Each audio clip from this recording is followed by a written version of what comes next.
Twilight Gets a Puppy. By TDR. Chapter 87. Pony and Dog Show. Part 2.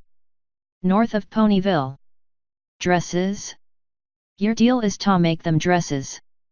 Applejack stammered, stumbling as she ran along with the others. It's a little more complex than that, darling, but that is part of it. Rarity sighed. I struck a deal to make most of their clothing when I was full-napped, and I've been milking that since. At any rate, there are two packs, the Bonehounds and the Wolf Fang. The Bonehounds have the territory north of Ponyville and are the ones who have taken Ross. And you know this for a fact? Twilight demanded flatly. The unicorn wasn't even trying to hide her desire to rather not do nice things to the diamond dogs. Of course.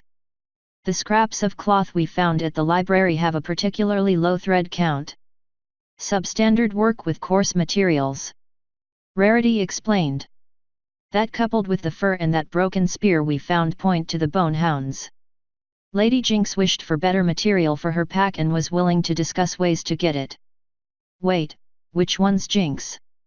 Pinkie Pie asked. The Wolf Fang pack south of town.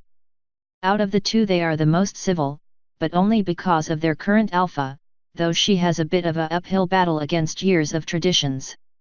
Thankfully that was the pack that nabbed me as a foal.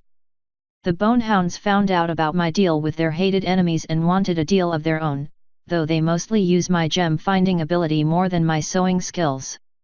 There are also random scatterings of smaller splinter packs around in the forest and such, but most of them answer to one of the main packs. Any idea why they would want Ross? Rainbow Dash asked, flying over the others. No, I'm not even sure how they knew about him. They tend to stay away from town and, as far as I know, are not that interested in pony events. Rarity sighed. Perhaps that changed after Nightmare Moon came back. Twilight, Pinkie Pie, Applejack, Rarity, and Rainbow Dash galloped along the path north towards the rocky fields where the Diamond Dog Pack lived. Fluttershy was asked to stay back with Fireball and the CMC, mostly to keep Spike from coming after them. Something Rarity didn't think Fireball could do by herself. The white mare had taken over the planning almost as soon as they knew there was an issue. The few guards available were to remain in the town in case this was a precursor to another attack. Spike had sent a message to Celestia, and Rarity and the others set out to try and get Ross back. The hard part had been convincing Twilight not to go in horn blazing. Interestingly enough, it had been Applejack who had calmed the mare down enough to listen.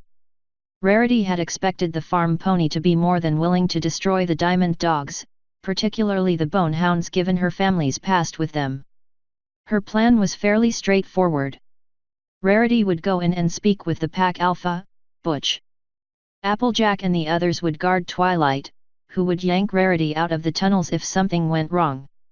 Rarity had two spells ready, simple to cast and easily detected by Twilight, who would be scanning the area from above. One was the signal to get her out of there, and the other was the signal that she had found Ross. The latter would have the group teleport in, grab Ross, and then teleport out. Optimally, Rarity would go in and come back out with Ross after finding out it was all some sort of confusion and foolish misunderstanding. Though not even Pinkie Pie believed that after seeing the library. Most of them just hoped the blood that had covered the stairs wasn't from Ross. Asterisk.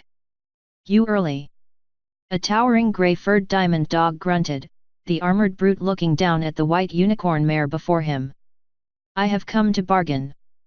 Rarity said, staring up at the brute, not trying to hide her disdain for the creature. Whatever, pony. You know where boss be? The guard growled.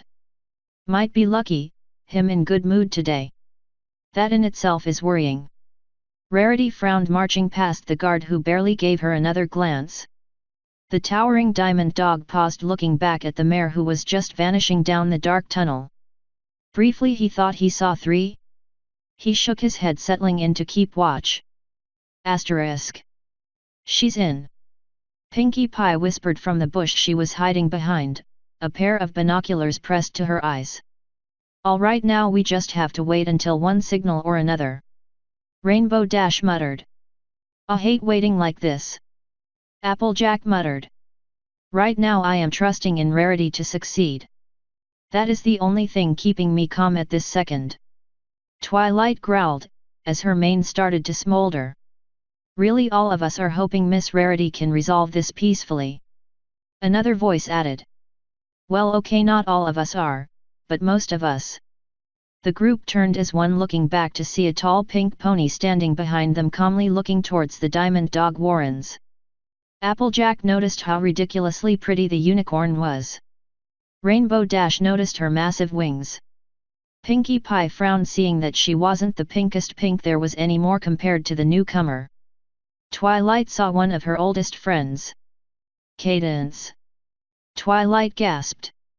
What are you doing here? I'm here to take you four back to Ponyville. Cadence said flatly. They have Ross. Twilight snapped. We know. Cadence nodded. Rarity's in there too, trying to deal with them. We need to be ready to help. Applejack protested. I can assure you that right now Rarity is probably the safest she's ever been. But you four are not. Cadence frowned. There's almost 100 diamond dogs in that warren. What did you four think you would do? A lot of damage. Rainbow Dash grinned. Not likely. Cadence shook her head. While I don't doubt your skills, none of you are guards, and even the guards would be hesitant to go into an unknown tunnel system that is the home turf of the enemy. The flap of wings drew the mare's attention again as Cadence looked back at the lone thestral that landed near her. The town is secure, Princess. A unit of the 42nd is in position and the main force of the 666th is mobilizing. The Bat Pony stated. I told him not to do that. Cadence sighed. Given the situation, Princess, did you really think the guard captain would sit in Canterlot? The Bat Pony offered. No, but we told him we would handle it, Major Comet Trail. By the time he gets here this will be over. Cadence sighed.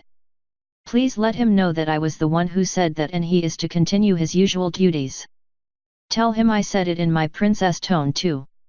On your order, Princess. The ash-furred pony nodded, launching into the sky with barely a sound. Dang, do all guards have such nice flanks, or was it just that guy? Dash whistled as the guard flew away. I can still hear you. The guard called back as he flew off, making Dash turn red. Thestrals have good ears. Cadence offered. Now then, time to get you all back to town.